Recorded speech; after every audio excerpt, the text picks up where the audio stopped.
है एसडीओ, उनकी कानूनी एवं सामाजिक रूप से विवाहित पत्नी है। हम लोग इंजीनियरिंग साथ में पढ़ते थे और हम लोगों का लव कम अरेंज मैरिज है। घर वालों की सहमति से प्रॉपर शादी और रिसेप्शन हुआ। उसके बाद जब हम इनके साथ रहने लगे, हम 7 साल मानिक सरकार चौक भागलपुर मोहल्ला में रहते थे। हमें पता चलने लगा कि इनका बहुत सारी मतलब लड़कियों से अवैध रिश्ते रहते, तो हर पत्नी की तरह हम भी नाराज़ रहते थे इस चीज़ों से। तो हम लोगों में काफ़ी इस चीज़ों को लेके मारपीट करते थे, नशा करते थे हर टाइप का। तो और हमारे 2 बच्चे हैं, इस हमारा बेटा है 9 साल का और बेटी है। के जो पति हैं, जो एसडीओ बनने के बाद सौरभ कुमार का घमंड इतना बढ़ गया है कि जब ये मामला धांधली पे आ गया है और कई बेटियों का जीवन बर्बादी पे आ गया है, यहाँ तक कि वो बहुत सारी बेटियों के साथ। देखिए, एक बात सुने थे, शादी होते ही लड़का बदल जाता है। शादी भी होता है, जॉब भी लगता है एसडीओ का, उसके बाद लड़का पत्नी को रखना नहीं चाहता है। क्या हुआ था, थोड़ा बताइए डिटेल में। हम सौरभ कुमार, ग्रामीण कार्य विभाग, छातापुर ब्लॉक, सुपौल डिवीजन में जो पोस्टेड है एसडीओ, उनकी कानूनी एवं सामाजिक रूप से विवाहित पत्नी है। हम लोग इंजीनियरिंग साथ में पढ़ते थे और हम लोगों का लव कम अरेंज मैरिज है। घर वालों की सहमति से प्रॉपर शादी और रिसेप्शन हुआ। उसके बाद जब हम इनके साथ रहने लगे, हम 7 साल मानिक सरकार चौक भागलपुर मोहल्ला में रहते थे और वहाँ पर हम जब साथ रहे तो हमें पता चलने लगा कि इनका बहुत सारी मतलब लड़कियों से अवैध रिश्ते रहते, तो हर पत्नी की तरह हम भी नाराज़ रहते थे इस चीज़ों से। तो हम लोगों में काफ़ी इस चीज़ों को लेके दूरियाँ बनी। वो बहुत मारपीट करते थे, नशा करते थे हर टाइप का। तो और हमारे 2 बच्चे हैं, इस हमारा बेटा है 9 साल का और बेटी है 6 साल की। तो यही चला, फिर वो जान से मारने का, फिर वो हमें अब हटाना चाहते थे तो जान से मारने का प्रयास किए। और उसमें जब एफआईआर दर्ज हुआ रामकृष्णा नगर थाना पटना में, तो पहले तो एफआईआर लेने से इनकार कर दिया, हमें 2-3 महीना घुमाया गया। उसके बाद जब एफआईआर हुआ सर, तो उसमें इस कदर आईओ ने मतलब केस को किया कि हमारा बयान नहीं दर्ज किया, हमारी माँ का बयान बहन लिख दिया कि मैं इसकी बहन हूँ, स्वतंत्र साक्षी मोकामा से लिख दिया जबकि क्राइम प्लेस दूसरी जगह पे था। तो ये सारी चीज़ें हुई, हमारा केस बंद कर दिया गया। हमें बहुत स्ट्रगल करना पड़ा, हमारे वकील को धमकाया गया, वकील ने उसका इन्फॉर्मेटरी दिया सीजेएम कोर्ट भागलपुर में। फिर उसके बाद हमें मजबूर होकर खुद केस लड़ना पड़ा, जबकि हम लॉ नहीं पढ़े, लेकिन हमें पता है कि हमें सच बोलना है और हम लड़ेंगे, चाहे वो कितने भी पद पैरवी पे हो। और फिर दूसरी बात सर, हमारा समीक्षा बिठाया गया आईजी सेंट्रल रेंज के यहाँ पर और जुडिशियल मजिस्ट्रेट फर्स्ट क्लास जज ने खुद समीक्षा की। दोनों समीक्षा रिपोर्ट हमारे पास है। दोनों में एसएसपी पटना को शो कॉज हुआ है और दोनों ने आईओ के खिलाफ कार्रवाई लिखी। फिर हमारा केस कोर्ट से खुला। कोर्ट में लगभग 1.5 साल जुडिशियल इंक्वायरी चला। उसके बाद हमारे हस्बैंड के ऊपर गंभीर धाराओं में संज्ञान भी लिया गया।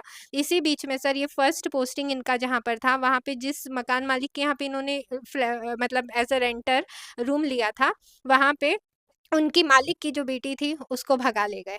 पहले उसका मतलब नाबालिग थी तो शोषण कर रहे थे, पेरेंट्स को नहीं पता था। और बाद में जब अगस्त महीना में उसकी मम्मी को वो बताई कि हम हमें फ़ोटो वीडियो से ब्लैकमेल करता है, माँ ने सीरियसली नहीं लिया, सोचा कि सुपौल में पोस्टिंग हो गई अब क्या होगा। लेकिन पता नहीं क्या ब्लैकमेलिंग का क्या चीज़ का दबाव रहा, क्या रहा, लेकिन वो लड़की को भगा ले गए और अभी तक रखे हैं, माँ-बाप से मिलने नहीं देते। उस केस में भी माँ दर-दर भटकती रही, हम लोगों से हेल्प माँगी, गाँव में हेल्प माँगी, एसएसपी पटना के यहाँ पे लेटर पे लिखती रही कि मेरी बेटी का बेसिक इन्फॉर्मेशन, वर्तमान पता, क्योंकि वो अविवाहित है, मेरी बेटी का एक्टिव मोबाइल नंबर हमें पता हो दीजिए, वो क्या कर रही, कैसे। लेकिन वो भी पुलिस जो कि एसडीओ सर के नहीं मतलब जाती है खिलाफ, कुछ नहीं दिया गया, फाइनल फॉर्म हुआ, उनका भी केस कोर्ट से खुला। तो सर हम लोगों को ये पद और पैरवी का इतना दुरुपयोग करते हैं कि हम लोगों को बहुत स्ट्रगल करना पड़ता है। और लीगल जब ये जीत नहीं, लीगल इनके लिए मुश्किल होता है, ऑर्डर्स इनके फेवर में नहीं होते, तो ये दबंगई पे आ जाते हैं। और ये उनके गाँव के कुछ सहयोगी हैं, जिनका हम नाम लेना चाहेंगे, अमन सिंह उर्फ करका, प्रिंस कुमार, ये लोग सबके साथ मिलकर हमारे हर भागलपुर डेट्स में आते हैं, कोर्ट में रैकी करते हैं, जबकि इन लोगों का कोई भी हमारे केस के डेट से संबंध नहीं है। हम वो जो पेरेंट्स अपनी बेटी को खोजते हुए हम लोग के गाँव जाते हैं, तो उनको धमकाया जाता है कि इसकी पत्नी भागलपुर कोर्ट आती है, उसका मुड़ी गोतेंगे। सुपारी की बात की जाती है जिसका ऑडियो है, हर चीज़ है हमारे पास, लेकिन फिर भी रामकृष्णा नगर थाना हम जाते हैं, बार-बार 4-5 बार गए। हम बोले हमारा हत्या का प्रयास पहले भी हुआ है, संज्ञान हुआ है, हम लोग बहुत भटके, हम लोगों को प्लीज़ हमारा दर्ज किया जाए। तो वहाँ पे सनहा के रूप में दर्ज हो जाता है कि यदि हमें कुछ हो जाएगा तो वहाँ पे फिर कार्रवाई होगा। हमें हमारा बच्चा का लाइफ बहुत खतरे में है क्या सर। क्या थाना पैसा खा चुका है? सर अब थाना ही ये तो बताएगा, लेकिन क्या कारण है जो थाना इस कदर मतलब हो जाता है कि मेडिकल रिपोर्ट छुपा देता है। ये हम नहीं, ये कोर्ट में जज के भी ऑर्डर्स बोल रहे हैं। कोर्ट में लाइन बाय लाइन जज ने लिखा है डिटेल में, और आईजी ने भी लिखा है। तो इतने बड़े-बड़े पदाधिकारी के समीक्षा में आया है तो सही होगा। हम लोग ने सर ये आज तो आपने मैडम के पास कैसे कांटेक्ट हुआ मैडम से? मैडम को हम मतलब हम देखते थे, फॉलो करते, हम देखते ये आवाज़ उठाती है नारियों के लिए, बेटियों के लिए और सही के लिए। और यहाँ पे एक बेटी नहीं, हम हुए बेटी, हम उत्तर प्रदेश के, लेकिन हम बिहार में शादी करके आए और अभी तक हम बिहार में अकेले स्ट्रगल कर रहे हैं। हम बिहार छोड़ के नहीं गए, हमारा बिहार से भी बिहार, हम चाहते हैं कि बिहार के लोग हमें न्याय दिलाएं, क्योंकि हमारी जो बेटी है वो भी तो बिहार की बेटी है। हमारी यहाँ पे एक बेटी नहीं सर, हम हुए, हमारी बेटी हुई, वो माँ हुई, उसकी बेटी हुई, और पता नहीं कितनी बेटियों की ज़िंदगी दाँव पे लगी है। तो मैम के पास आए हैं, मैम से उम्मीद है कि मैम हम लोगों की हेल्प करेंगी। मैडम आप इनको न्याय कैसे दिला पाइएगा?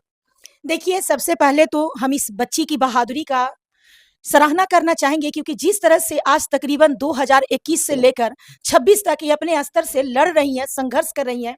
आज कहीं न कहीं मामला समाज की उन बेटियों को लेकर ये सामने आई है कि कहीं न कहीं इनके जो पति हैं, जो एसडीओ बनने के बाद सौरभ कुमार का घमंड इतना बढ़ गया है कि किसी भी लड़की को आवास है वहां पर लेकर जाते हैं, और उनके परिजन जब उस बच्ची से मिलना चाहते हैं तो वो मिलने नहीं देते हैं। तो लगता है कि जब ये मामला धांधली पे आ गया है और कई बेटियों का जीवन बर्बादी पे आ गया है, यहाँ तक कि वो बहुत सारी बेटियों के साथ कहीं ना कहीं प्रेम प्रसंग में आकर उनके साथ शारीरिक संबंध बना बना के छोड़ दिए हैं। लेकिन आज कहीं ना कहीं ये मामला सोशल मीडिया पे इसलिए रखी जा रही है ताकि समाज के सभी लोग जागरूक हो सके और अपने घर की बहू बेटियों को सौरभ कुमार जैसे एसडीओ दरिंदे से बचा सके। आज कहीं ना कहीं ये पद की गरिमा को भूलकर जिस तरह से एक बेटी को जबरन अपने घर में मतलब किडनैप करके रखे हुए हैं और उसका शोषण कर रहा है, वो कहीं ना कहीं ये मामला उनकी पहली पत्नी के पास भी आ गई। उस लड़की के माता पिता इनके पास आए और बोले कि मैडम अगर आप साथ नहीं दीजिएगा तो मेरी बेटी नहीं बच पाएगी, जिसके वजह से उसी बच्ची के दर्द और पीड़ा को महसूस करते हुए ये कहीं ना कहीं आज सोशल मीडिया में आई है,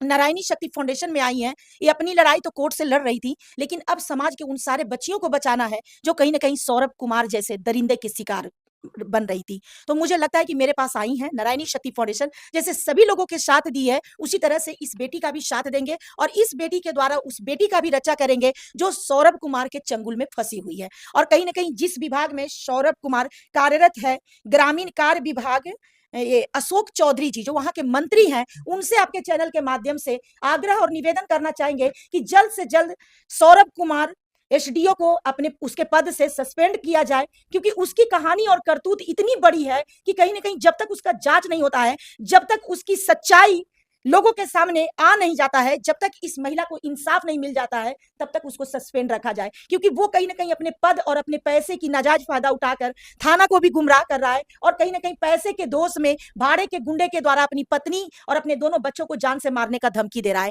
जिसे लेकर ये कहीं ना कहीं परेशान है और नारायणी शक्ति फाउंडेशन में उम्मीद लेके आई है कि इनकी जीवन की रक्षा की जाए। और कहीं ना कहीं रामकृष्णा नगर थाना, जिसके पास कहीं ना कहीं महिला एफआईआर दर्ज करने गई है, अपने जीवन की रक्षा की बात करने गई है, और वो कहीं ना कहीं उसको ये क्या उसको किया है, वो आपके आवेदन को सनहा का रूप देकर और जबरन इस मामला को रोकने की प्रयास की गई है। तो क्या ये जो हमारे थाना है रामकृष्णा नगर थाना, क्या वो महिलाओं को इंसाफ नहीं देंगे? क्या इस महिला की सुरक्षा नहीं करेंगे? क्या अपराधी को नहीं पकड़ेंगे? वो सनहा का कागज बना के आराम से निपापोती करके उस दिन का वो इंतजार कर रहे हैं कि इस महिला को कहीं ना कहीं सजा मिले, इस महिला का जीवन का अंत हो जाए। तो कहीं ना कहीं थाना पर भी मेरा ये सवाल है कि इस महिला के केस को संज्ञान में लेते हुए अपराधी को पकड़ा जाए और कहीं ना कहीं एक महिला और उनके बच्चों के जीवन की रक्षा की जाए। आपके पास क्या प्रूफ है?